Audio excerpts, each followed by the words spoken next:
Hello दोस्तों, राधे राधे। कैसे हैं आप? उम्मीद करती हूँ आप लोग बहुत अच्छे होंगे। मैं भी बहुत अच्छी हूँ। मैं ऑफिस में हूँ अपनी वर्किंग पे, और मैं आज का वर्क कर रही हूँ। मेरा नाश्ता भी हो गया है, नहाना धोना सारा काम से फ्री होकर मैं ऑफिस के टाइम से ऑफिस में आ गई हूँ। ऑफिस में तो मैं रहती ही हूँ और ऑफिस में ही मैं बैठी हूँ। और मुझे आज का वीडियो बनाना था, तो मैंने सोचा चलिए ठीक है, मैं वीडियो बनाती हूँ। और मैं एक पार्टी का काम कर रही थी, जो कि उसका सारा काम मुझे एक्सेल सीट पर मेंटेन करना था, वो मैं कर रही हूँ। और आज का मेरा टॉपिक है कि आज की जो मेरे ऑफिस की वर्किंग है, कि जिन लोगों की जीएसटी कैंसिल हो गई है या किसी कारणवश उनके रिटर्न नहीं फाइल हुए हैं, जैसे किसी के बिल नहीं आ पाते हैं, या बिल देने में व्यापारी लेट हो जाते हैं, या फिर उनके यहाँ कोई एम्प्लॉई है जो कि बीमार पड़ जाता है, उसकी वजह से वो बिल काटने में असमर्थ हो जाते हैं। जब वो बिल देते हैं तभी उनका लेट फीस के साथ रिटर्न फाइल करना होता है। इसी तरीके हमारे यहाँ 2-4 लोग ऐसे हैं जिन्होंने टाइम से अपने टैक्स इनवाइस मुझे प्रोवाइड नहीं करा पाई, तो उनका रिटर्न जाने में काफ़ी देर हो गई। आज की वही मेरी वर्किंग है। आज मैं उन लोगों का जिनका रिटर्न नहीं गया है, क्योंकि मैं यहाँ पे 1 हफ्ते तक नहीं थी, तो लोगों के रिटर्न नहीं जा पाए। और ना जा पाने का एक मेन कारण ये भी था कि उन्होंने हम मुझे टाइम से बिल नहीं दिए, तो उनका रिटर्न नहीं गया। और जब उन्होंने बिल दिए हैं तब तक मैं मेरी भी वापसी हो गई, तो अब मैं उनको अब मैं बिलों को टैली सॉफ्टवेयर मेंटेन करके, और अब मैं उनका रिटर्न फाइल कर रही हूँ।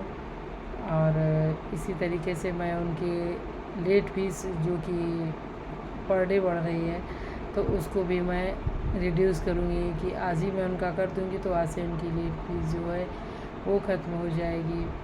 और मुझे आज कुछ जीएसटी के कुछ रजिस्ट्रेशन भी करने हैं, जीएसटी के रजिस्ट्रेशन भी करने हैं। 2 नोटिसें 3 हैं, उनके जवाब भी लिखने हैं मुझे।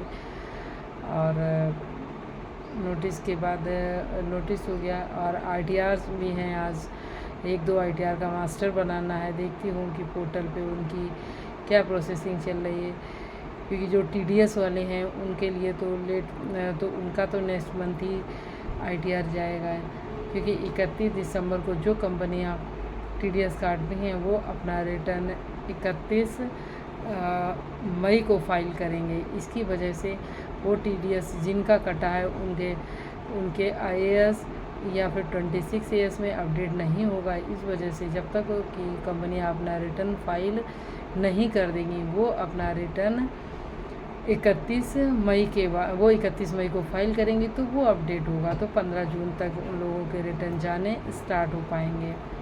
इसी तरीके से काम जो है, अब सितंबर का महीना ऑडिट भी है। अब जिन लोगों का ऑडिट है वो उस पर भी मुझे काम करना है। आज की वर्किंग मेरे लिए काफ़ी, आज तो ऑडिट पे वर्क नहीं होगा, बट ये है आज का मेरा रहेगा, जिन लोगों के रिटर्न लेट है वो मैं करूँगी। और दूसरा मेरा है जीएसटी का रजिस्ट्रेशन करना है, 2 नोटिसें लिखनी है। ये सारे काम आज के हैं। कल से मैं अपने ऑडिट पर काम शुरू करूँगी।